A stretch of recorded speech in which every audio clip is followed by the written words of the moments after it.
In 1898, with war against Spain breaking out, the United States Navy needed to move a battleship, the USS Oregon, from the west coast to the Atlantic as fast as possible. There was no shortcut available.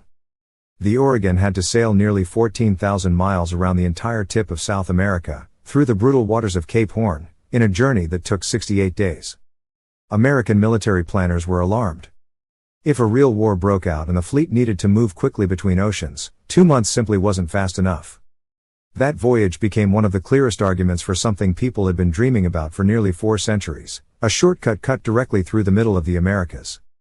For 85 years after that shortcut was finally built, there was a 10-mile wide strip of land cutting straight through the middle of a country that its own citizens were not allowed to enter. Not a war zone. Not a demilitarized buffer between two enemies. A functioning American territory, with its own police, its own courts, its own schools, sitting inside the borders of a nation that had only existed in the first place because the United States needed it to. That country is Panama, and the strip of land is the Panama Canal zone, the price a tiny nation paid for the single most important shortcut ever carved into the earth. This is the story of how that shortcut got built, who it was actually built for, and why, more than a century later, an American president was threatening to take it back by force. The idea itself is far older than the canal. As far back as 1534, the Spanish crown ordered the first serious study of a route across the narrow 40-mile isthmus separating the Atlantic from the Pacific, hoping to move gold and silver from Peru back to Spain without sailing all the way around South America. Nothing came of it for 3.5 centuries. The jungle, the mountains, and above all the diseases waiting in that jungle made the idea look impossible for generation after generation. The first real attempt came from a Frenchman flush with the confidence of having just pulled off exactly this kind of project once before. Ferdinand de Lesseps had built the Suez Canal in Egypt, flat, dry, cut through sand and desert, and in January 1880, standing before a cheering audience in Paris at 74 years old, he announced he would do the same thing in Panama. He was catastrophically wrong about how different the two projects actually were. Suez had no mountains to blast through and no mosquitoes carrying disease through every inch of the route. Panama had both, in overwhelming supply. Torrential rain turned freshly excavated slopes into rivers of mud within hours, burying equipment and undoing months of work in a single afternoon. Yellow fever and malaria tore through the workforce, most of them Caribbean laborers who had no idea what they were walking into. Doctors at the time blamed bad air, or the tropical climate itself. Almost nobody understood that mosquitoes were the actual cause. By the time the French effort collapsed into bankruptcy in 1889, it had burned through $287 million and killed somewhere around 20 to 22,000 workers, a death toll that remains one of the deadliest engineering disasters in modern history. De Lesseps himself, along with his son, was later convicted of fraud and mismanagement back in France, in a scandal that implicated over 100 French parliamentarians who had taken bribes to keep the doomed project's funding flowing long after its leaders knew it couldn't succeed. De Lesseps died within 2 years of his conviction, at 89 years old, his reputation as the greatest engineer of his generation destroyed by the same jungle that had killed tens of thousands of his workers. The idea didn't die with him. In the United States, the strategic case for a canal only grew stronger through the 1890s. The USS Oregon's 68-day ordeal was fresh proof of exactly the kind of vulnerability a canal would eliminate, and after Theodore Roosevelt became president in 1901 following William McKinley's assassination, he declared building the canal a national priority almost immediately. There was a problem. Panama, at the time, wasn't a country. It was a province of Colombia, and building a canal there meant negotiating directly with the Colombian government. In 1903, U.S. Secretary of State John Hay signed a treaty with Colombia's foreign minister granting America the right to build and control the canal in exchange for payment. Colombia's own Senate rejected it, holding out for more money. Roosevelt was furious. What happened next is one of the more brazen episodes in the entire history of American foreign policy, and it was orchestrated substantially by a man who wasn't even Panamanian. Philippe Bunau-Varilla, a French engineer who had worked on the original failed French canal project and still held a financial stake in seeing some version of it succeed, saw an opportunity. He pitched Roosevelt directly on backing a Panamanian independence movement against Colombia as the fastest possible way to secure the canal rights America wanted. Roosevelt, adopting his own stated philosophy of speaking softly while carrying a big stick, agreed. On November 2, 1903, American warships arrived off Panama's coast on both the Atlantic and Pacific sides, positioned to support a rebellion that hadn't officially happened yet.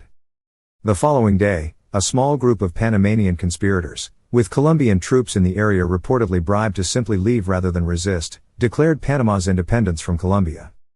There was almost no actual fighting. The United States recognized the new Republic of Panama within days, becoming the first nation on earth to do so. Then came the part that would poison the relationship between Panama and the United States for the next century. On November 18, 1903, the Hay-Buno-Varilla Treaty was signed, granting the United States permanent, exclusive control over a canal zone across Panama's territory. The man who signed it on Panama's behalf was Philippe Buno-Varilla, the French engineer with his own financial interest in the canal, appointed as Panama's envoy to Washington by the new government he had just helped bring into existence. Not a single Panamanian citizen had a hand in negotiating the treaty that would define their new country's relationship with the United States for the next 8.5 decades. The United States then purchased the French company's abandoned equipment and excavation rights for $40 million, at the time, the largest single real estate transaction in American history since the $7.2 million purchase of Alaska in 1867.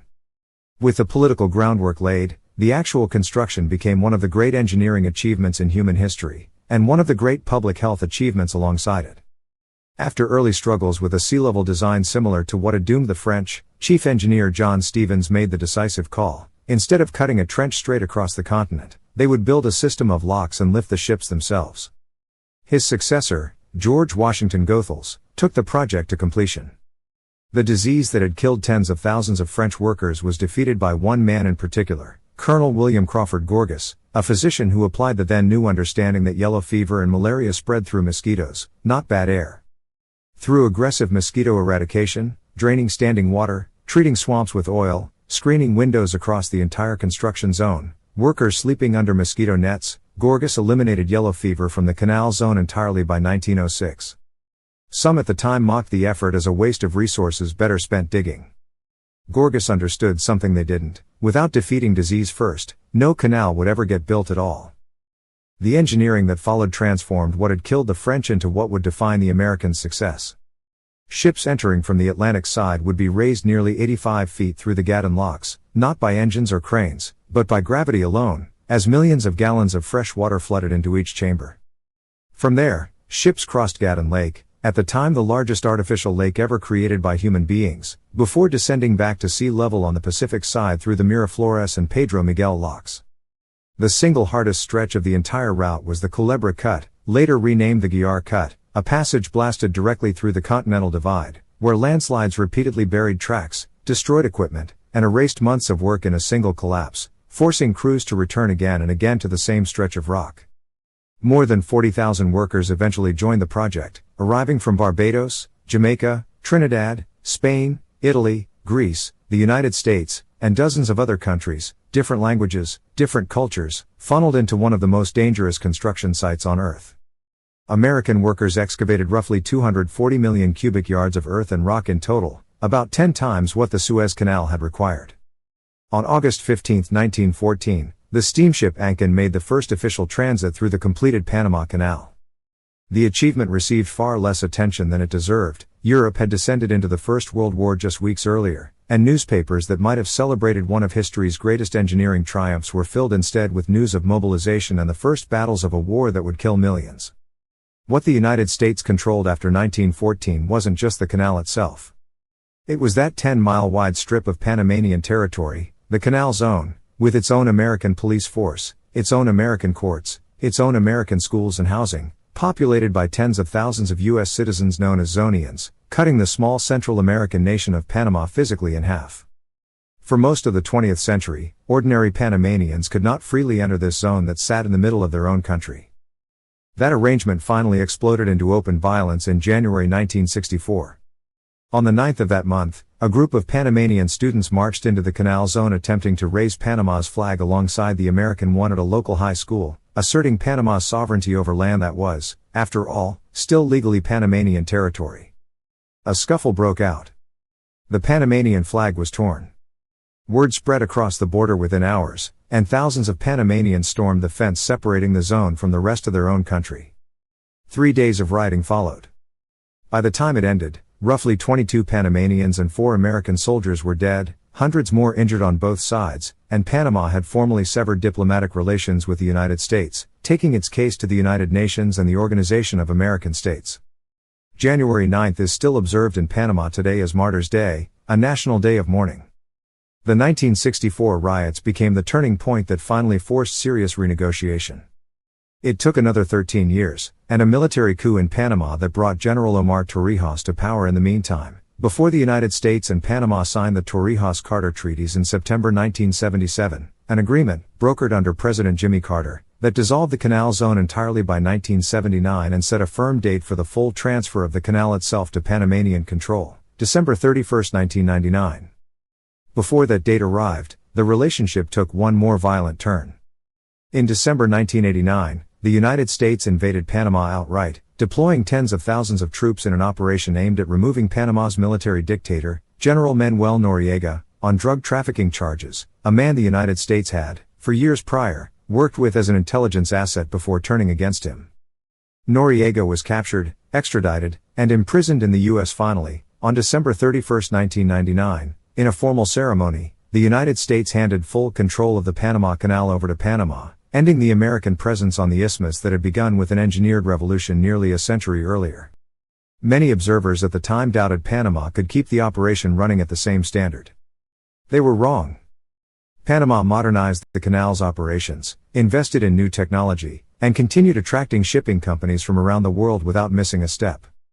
In 2016, Panama completed a major expansion of the canal, adding a new set of larger locks capable of handling far bigger container ships and gas carriers than the original 1914 design ever could, roughly doubling the canal's capacity, in an engineering project comparable in ambition to the original construction itself. But the vulnerability the canal was built with never actually went away, it simply changed shape.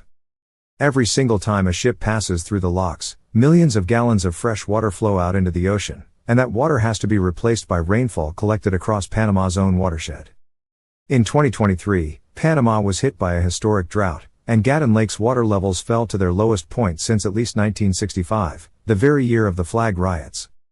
The Panama Canal Authority was forced to slash daily crossings from a normal 34 to 36 ships down to as few as 24, creating massive shipping backlogs and driving some vessels to reroute entirely, back around the Cape of Good Hope or through the Suez Canal, the exact alternatives the Panama shortcut had been built to eliminate more than a century earlier. A canal engineered to conquer geography turned out to still be entirely at the mercy of the weather. Then, in late December 2024, on the very anniversary of the 1999 handover, then President-elect Donald Trump publicly threatened to demand the canal be returned to American control, alleging Panama was charging unfair fees and citing concerns about Chinese influence near the waterway. Panama's government formally protested to the United Nations Secretary-General, citing violations of the UN Charter's protections against threats of force against a nation's territorial integrity. More than a century after Theodore Roosevelt backed a manufactured revolution to secure this exact strip of land, the question of who actually controls the world's most important shortcut was, once again, openly disputed at the highest levels of American government. The Panama Canal is routinely described as one of the great triumphs of human engineering, and it is. What that framing tends to leave out is that the nation it runs through didn't choose to exist in the shape it did. Panama was engineered into being specifically so a canal could be built through it, on terms negotiated by a Frenchman with his own financial stake in the outcome, and for 85 years afterward, the people the canal supposedly benefited most were kept out of a 10-mile strip running straight through the middle of their own country. Even now, roughly 6% of all global maritime trade depends on a waterway that can be brought to its knees by a dry season. The shortcut changed the world. What it cost the country it was cut through, and how fragile it still is a much less comfortable story to tell. Every claim in this video is independently sourced. If you want more untold stories like this one, subscribe, a new one drops every week.